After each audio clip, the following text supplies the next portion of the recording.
প্রথমে বলছি ভাই বোনেরা, অনেক ঠান্ডা লেগেছে আর গলা ব্যথা, কথা বলতে পারছি না, তারপরও ভয়েস দিচ্ছি। প্লিজ একটু মানিয়ে নেবেন। দয়া করে সবাই ফুল ভিডিওটির সাথে থাকবেন। ছোট্ট একটা ভিডিও দিয়েছি, একটা লাইক দিয়ে ভিডিওর সাথেই থাকবেন। তাই এখানে আমি গাজরের হালুয়া বানানোর জন্য মাঝারি সাইজের গাজর নিয়েছি। প্রথমে গাজরগুলো ভালো করে ধুয়ে নিয়েছি। এখন আমি গাজরগুলোকে ছিলে নিচ্ছি।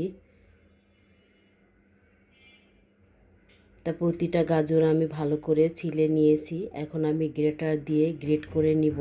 আমি কিন্তু মোটা সাইড দিয়ে গ্রেট করব না, চিকন সাইডটা দিয়ে গ্রেট করে নিব। এভাবে আমি সব গাজরগুলো গ্রেট করে নিয়েছি। আর দেখতে কত সুন্দর লাগছে। গাজরের হালুয়া তো অনেকেই অনেকভাবে খেয়েছেন। আজকে আমি যেভাবে গাজরের হালুয়া বানাবো, এভাবে একবার হলেও এই শবে বরাতে বানিয়ে খেয়ে দেখতে পারেন। সত্যি খেতে অনেক বেশি মজা হয়।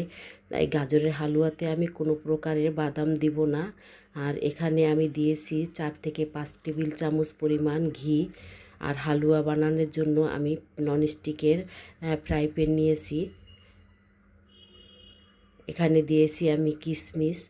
আর কিশমিশটাকে ঘিয়ের সাথে হালকা করে একটু ভেজে নিয়েছি। এখন আমি গাজরের হালুয়াগুলো দিয়ে দিব। আজকে আমি গাজরের হালুয়াতে ছানা দিব।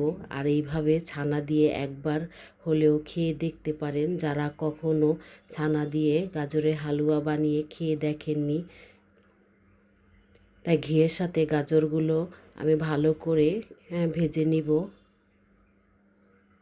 আর গাজর থেকে কিন্তু আমি কোনো পানি বের করে রাখি নাই। গাজর যে পানিটা হবে সেই পানিতেই কিন্তু গাজরটা সিদ্ধ হয়ে যাবে। তাই এখানে আমি আমার পরিমাণ মতন চিনি দিয়ে দিলাম। যেহেতু গাজর মিষ্টি, সেক্ষেত্রে আমি চিনির পরিমাণটা একটু কমিয়ে দিয়েছি।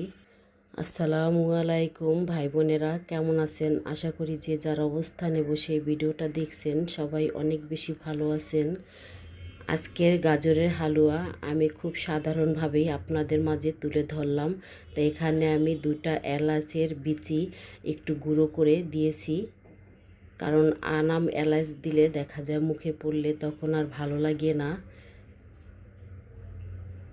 তাই এইভাবে নাড়াচাড়ার এই পর্যায়ে কিন্তু গাজর থেকে অনেকটাই পানি বের হয়েছে। আর এই পর্যায়ে আমি কিন্তু চুলার আঁচটা হাই হিটে রেখে দিয়েছি। সামান্য পরিমাণ লবণ দিয়ে দিলাম। যারা মিষ্টি খাবারে লবণ দিতে চান না, তারা লবণটা স্কিপ করতে পারেন। তবে লবণ না দিলে চিনির পরিমাণটা কিন্তু বেশি করে দিতে হয়। সেক্ষেত্রে লবণ না দিলেও হয়। 2 টেবিল চামচ পরিমাণ গুঁড়ো দুধ দিয়ে দিয়েছি। তা গুঁড়ো দুধটা ভালো করে মিশিয়ে নিয়েছি। এখন আমি দিয়ে দিব ছানা। আর অফ ক্যামেরায় আমি হাফ লিটার দুধ কেটে ছানা বানিয়ে নিয়েছি।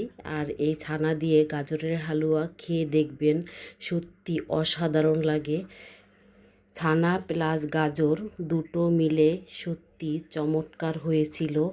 তাই এখানে আমি সব ছানাগুলো দেই নাই, কিছু অংশ রেখে দিয়েছি পরিবেশন করার জন্য। আর বাকিগুলো দিয়ে দিলাম। এখন আমি ভালো করে মিশিয়ে নিচ্ছি।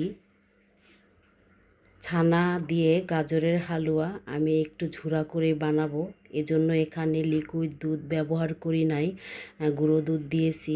তা আপনারা যদি গাজরের হালুয়াটা আর একটু নরম করতে চান, সেক্ষেত্রে লিকুইড দুধ ব্যবহার করতে পারেন। আর দেখতেই পাচ্ছেন গাজরের হালুয়াগুলো কতটা ঝরঝরে হয়েছে। মাশাল্লাহ, খেতে কিন্তু অনেক বেশি মজা ছিল। রেসিপিটি যদি ভালো লাগে আর এভাবে নিত্য নতুন রেসিপি দেখার জন্য চ্যানেলটি সাবস্ক্রাইব করে চ্যানেলের পাশে থেকে যেতে পারেন।